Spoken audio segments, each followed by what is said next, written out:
Hey everyone, and welcome to this deep dive. Today we're looking into the pretty crazy situation in Syria. Assad's gone, rebels are in charge. It's wild. It's certainly been a whirlwind of events. It really has, and we've got some really fascinating sources to dig into. On the ground reporting from the New York Times and a broader analysis from CNN. So Excellent sources. yeah, they are really good stuff in both of them. Our goal today is to kind of try to figure out, who are these rebels that are now running this show? What do they want? And what does this all mean for the future of Syria and maybe even the world? Yeah, some big questions. Yeah, for sure. And to jump right in, I think what's really striking is how fast everything happened. Hmm. I mean, the rebel advance was like a blitzkrieg across the country. They took Damascus in just over a week. It's almost hard to believe, right? Assad just seemed so entrenched for so long. Like, how did this even happen? It's remarkable. And if you look at the maps the Times provided, it's clear that taking Aleppo was a turning point. Aleppo, right? Syria's biggest city. It was really the economic heart of the country. Absolutely. So, you're more familiar with the region than I am. Can you explain why losing Aleppo was such a devastating blow to Assad? Well, it was more than just symbolic, it was strategic. When Aleppo fell, Assad lost control of vital trade routes. It really cut off a lot of his resources and further isolated his regime. So it's like they cut off the lifeblood of the regime. Exactly, and that really fueled the rebel momentum. It signaled to everyone inside and outside Syria that Assad's grip on power was slipping. And speaking of Assad, both sources report he's fled to Russia. After years of brutal civil war, his family's rule just ends. It's a pretty stunning end to a dynasty that had ruled for decades. It really is. This must be a huge blow to Russia, too, don't you think? They backed Assad for so long. Oh, it definitely complicates things for them. You have to remember that Russia is deeply involved in the war in Ukraine right now. Right, of course. So this could be a sign that they're shifting priorities, consolidating resources to focus on the conflict closer to home. So maybe they just couldn't afford to prop up Assad anymore. It's possible. Or it could be a temporary retreat, a strategic pause until things in Ukraine stabilize. It's too early to say for sure. Okay, so Assad's out, rebels are in. But who are these rebels? The Times says the main group is Hayat Tahrir al-Sham, or HTS. Well, wait, HTS. They used to be linked to al-Qaeda, right?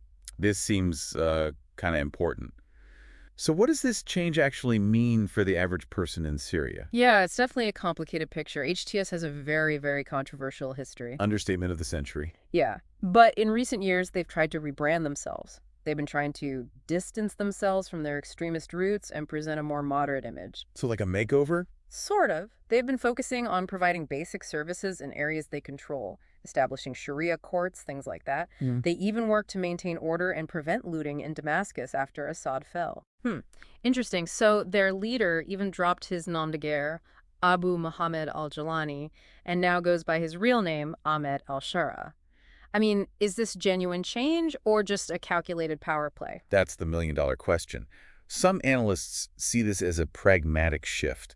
They argue that HTS has recognized that to actually govern effectively, they need to shed that extremist image and appeal to a wider base of Syrians. Makes sense. But others are much more skeptical. Yeah. They point to their past actions and question whether a group with HTS's history can truly transform itself. So we've got this group with a shadowy past suddenly in charge of the entire country. And the CNN piece highlights something else that's really interesting. They point out that there's this whole web of international actors involved, each with their own agendas. Turkey, Russia, the US, even Israel. They're all tangled up in this conflict. It's like a geopolitical game of risk, but with much higher stakes. Right. And understanding these international players is absolutely key to understanding what might happen next. So let's start unpacking this web of international involvement a bit. Let's start with Turkey. What's their main goal in all of this? Well, the key thing to understand about Turkey is their deep opposition to the Kurdish forces in Syria. They see them as a direct threat to their national security, linked to the Kurdish separatists within Turkey's own borders.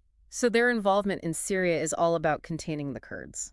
In large part, yes. This fear has driven their actions from the very beginning. They've launched multiple military operations across the border. They effectively control a zone in northern Syria, and they've supported various Syrian rebel groups, including some who are now part of the coalition that toppled Assad. So Turkey has been playing a long game in Syria, backing these groups as a way to counter Kurdish influence. Precisely. And their role in this recent offensive, while not totally clear, was definitely significant. They've made it very clear that they want a Syria without Assad, and they likely provided a lot of support to the rebel coalition. And then there's Russia, Assad's main backer throughout the war. They poured in resources to prop up his regime. But now, with their intention focused on Ukraine and Assad seeking refuge in Moscow, it seems their grip on Syria is loosening. It certainly seems that way. Russia's intervention in Syria was always about more than just supporting Assad, though. They deployed air power, special forces, military advisors. It was a significant commitment. But their involvement in Ukraine has definitely stretched their resources. They simply don't have the capacity to project power in Syria the way they used to. So this has to be a major setback for Putin, right? I mean, losing their grip on Syria weakens their influence in the region. It undermines their image as a global power player. Do you think they'll just accept this loss? Or will they try to reassert themselves somehow? That's the big question. Yeah. While their focus is on Ukraine right now, they still have strategic interests in Syria, like their naval base in Tartus, for example. They're unlikely to abandon that without a fight. It's possible they'll try to negotiate some kind of new arrangement with the rebels, maybe trying to maintain a limited presence or influence in certain areas. So Russia's not out of the game yet. Not by a long shot. Okay, and then there's the U.S. Their role in Syria has been, well, a little messy, to say the least. To put it mildly, Right. their initial attempts to support certain rebel groups were largely ineffective. And then with the rise of ISIS, they shifted their focus to counterterrorism, partnering with the Kurdish-led Syrian Democratic Forces, the SDF. Which, if I remember correctly, put them at odds with Turkey. Exactly. You've got these two NATO allies backing opposite sides in the Syrian conflict. So what does this tangled web of alliances mean for the U.S. now? What's their role in this new era? Well, it highlights the complexities and challenges of this whole situation, right? Right. The U.S. has to balance its own security interests, which includes fighting terrorism, with the need to maintain these alliances. And they have to do it all while trying to avoid further destabilizing the region. Sounds like a tough balancing act. It is. And their relationship with the SDS, who control valuable oil fields in northeastern Syria. That's going to be a key factor in their future strategy. So the U.S. is walking a tightrope trying to juggle all these competing interests and alliances in a very, very volatile environment. Yeah, absolutely. And finally, there's Israel. They've mostly stayed out of the direct fighting, but they've made it clear they're watching very closely, ready to act if their interests are threatened. Right. Israel's primary concern is preventing Iran and its allies, Hezbollah in particular, from gaining a foothold in Syria. They've conducted numerous airstrikes targeting Iranian positions and weapons shipments, and they recently entered the Golan Heights buffer zone, citing security concerns. So even though they haven't been directly involved in fighting Assad, they're still very much a player in this conflict. Absolutely. And their actions could have a major impact on what happens next. This is complicated. So we've got this new reality in Syria. Assad's gone, rebels are in charge, and all these international players are watching closely, each with their own agendas and interests. It's a very fluid and dynamic situation with a lot of moving parts. A lot of moving parts indeed. And we haven't even talked about the potential for new conflicts to erupt. We'll explore that and much more as we continue our deep dive into this incredibly complex and fascinating story. Okay, so we've got this really complicated situation in Syria, but let's try to bring it back down to earth for a minute. What does this regime change actually mean for the average person in Syria? It's the most important question, isn't it? Yeah, totally. Regime change doesn't magically solve all of the country's problems. Right. The Times highlights the rebels' biggest challenge right now, securing Damascus and preventing a power vacuum. Oh, I see where you're going with Yeah. this. Like what happened in Libya and Iraq. Exactly. When those regimes collapsed, it was chaos, looting, lawlessness, and ultimately more violence and instability. Right. More instability is definitely not what Syria needs right now. And the rebels seem to understand that. They're really trying to avoid making the same mistakes. Yeah, the Times article mentions that they're setting up checkpoints, directing traffic, trying to maintain some semblance of order. And they've been releasing statements reassuring the public that they're going to form a new government as quickly as possible. It's almost like a massive PR campaign. Yeah. They're trying to project an image of control and stability, Yeah. both to reassure the Syrian people and to gain legitimacy in the eyes of the world. But PR can only go so far, right? I mean, can they really unite a country that's been absolutely devastated by civil war, a country that's been torn apart by these deep-seated sectarian divisions? That's the million-dollar question. Yeah. And it's important to remember that Assad's regime deliberately exploited those divisions, ethnic, religious, you name it. They used it as a way to maintain power. Divide and conquer. Exactly. And now, those wounds are wide open. Right. The Times piece does a good job of laying out just how complex and fractured Syrian society really is. It's going to be a tough road ahead. It will. And then, of course, you have the issue of HTS. Yeah, the rebel group with the, let's say, complicated past. To put it mildly. Can they really gain the trust of all Syrians? Can they really be the ones to unite the country? It's a debate that's going on right now. Some analysts are cautiously optimistic. They point to HTS's track record in Idlib, where they actually established a somewhat functional administration. Oh, really? Yeah, they provided services, ran courts, maintained a degree of order. They argue that the group has evolved, become more pragmatic, and focused on stability. So maybe this whole rebranding thing, this shift towards moderation, maybe it's not just a show. It's possible. But there are plenty of others who are far more skeptical. They point to HTS's ideology, their history of violence, and they question whether a group with that kind of baggage can truly embrace inclusivity and pluralism. It's easy to see why people would be hesitant to trust them. Absolutely. And even if HTS does manage to consolidate control, even if they establish some semblance of order, they still face the monumental task of rebuilding a shattered nation. Right. Like, where do you even begin after more than a decade of brutal war? The economy is in ruins. The infrastructure is devastated. Millions of Syrians are displaced, either internally or as refugees in neighboring countries. It's just overwhelming to think about the scale of the challenge. It is. And then there's the question of international recognition and support. Will those countries that condemned Assad be willing to work with a government led by a group they designated as terrorists? That's the big unknown. The U.S., for example, still considers HTS a terrorist organization. Right. They've poured billions of dollars into supporting the SDF, which is now facing pressure from Turkish-backed rebels. It doesn't seem likely that they'll suddenly embrace HTS, does it? It would be a major policy shift. Huh. And what about Russia? Will they just accept the loss of Assad and walk away from all their investments in Syria? It's hard to imagine them giving up so easily. Their immediate priority is obviously Ukraine. But they've invested a lot in Syria, both financially and militarily. It's unlikely they'll simply cede influence there without a fight. Right. So what are they going to do? It's tough to say for sure. Their next moves will depend on a lot of factors.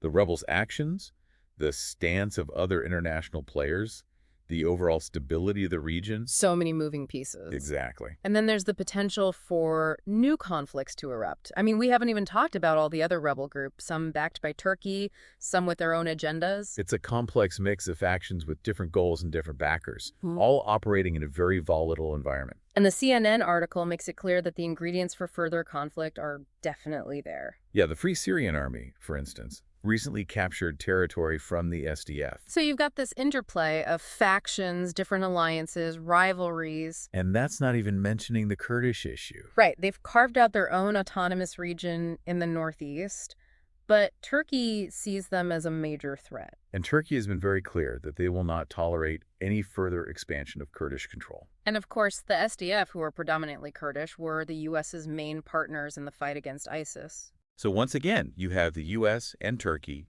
two NATO allies, on opposing sides. It's a tangled mess. It is. So many potential flashpoints that could ignite a new round of violence. It's almost overwhelming to think about. It's a lot to process, for sure. But that's why we're doing this deep dive, right? We're trying to make sense of all of this, to understand the forces shaping Syria's future. Exactly. It's about recognizing that there are no easy answers. Yeah. No simple solutions. Right. What happens next in Syria is going to depend on a complex interplay of factors. The actions of the rebels, the calculations of these regional and global powers, and the resilience of the Syrian people themselves. So much is still uncertain. Absolutely. We've covered a lot of ground, but there's one aspect of the story we haven't really explored in depth. The rebel leader himself, Abu Muhammad al-Jalani, or Ahmed al-Shara as he now calls himself, his story is just incredible. It really is. I mean, think about it. From Saudi exile to an American prison in Iraq, and now he's the leader of the rebellion that toppled Assad. Yeah, and you've got this whole rebranding thing going on. Dropping the nom de guerre, embracing his real name, speaking at the Umayyad Mosque, calling for unity and reconciliation. The Times really captured that scene well. You know, him standing there in this historic mosque, using his real name, appealing to Syrians to come together and rebuild. It was a calculated move, for sure. I mean, strategically brilliant. Oh, absolutely. By shedding that name associated with HTS's past, He's signaling a clear break, Yeah. a new beginning. Right. It's like he's saying that was the old me, this is the new me. Exactly. He's trying to gain legitimacy, project this image of moderation and inclusivity, appeal to a wider audience, both inside and outside of Syria. But it does make you wonder, though, right? Like, is this real? Can someone really change that much? I mean, this is a guy who's once a leader of a group linked to al-Qaeda. Can he really transform himself into a unifier? It's the question everyone's asking, and honestly, it's too early to say for sure. Yeah. I think we need to be cautious, not take everything at face value. Oh, for sure. But it's worth noting that even before this offensive, HTS was already trying to govern in the areas they controlled. Yeah, what were they doing? They're providing services, establishing courts, basic things, trying to create order and stability. So it wasn't all just fighting and chaos? No, they were actually trying to build something. Huh, interesting. So maybe this transformation, this rebranding, it's just an extension of that. Maybe they realized that to actually hold on to power, they needed to evolve. It's definitely possible. Yeah. They needed to shed that extremist image, appeal to more people.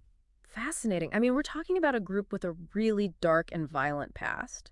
But Right. now they're trying to reinvent themselves, seize this moment, and forge a new path. And whether they succeed or fail, it's going to have huge implications, not just Yeah. for Syria, but for the entire region. No pressure, right? Right. It's a high-stakes gamble, for sure. If they can pull it off, it could be one of the most remarkable stories, a story of redemption and transformation. Yeah, but if they fail? It could be a disaster. Syria could spiral into even deeper chaos and bloodshed. And as we've been discussing, their success or failure depends on so many things that are completely outside of their control. Exactly. The actions of other rebel groups, what these international players do, how the Syrian people themselves respond, it's all connected. It's a lot. It really highlights just how fragile this whole situation is. We've got this new power dynamic, but it's built on a foundation of shifting sand. It's a good way to put it. Yeah. And it reminds us that even with all the information we have, even after this deep dive, the future is still unwritten. Right. There are just so many possible scenarios. So many things could happen. And I think that's the most important takeaway from all of this. We've learned a lot, we've gained these valuable insights, but we also have to acknowledge the limits of our understanding. We can't predict the future. No. But we can stay informed, engage in thoughtful discussions, and approach this whole situation with a healthy dose of humility. Absolutely. Well said. So to wrap things up, I want to thank everyone for joining us on this deep dive. It's been an incredible journey, and I hope you found it as fascinating as we have. It's been a pleasure. And remember, the quest for knowledge and understanding, it's a journey that never really ends. It's a journey we're all on together. It's a journey we're all on together.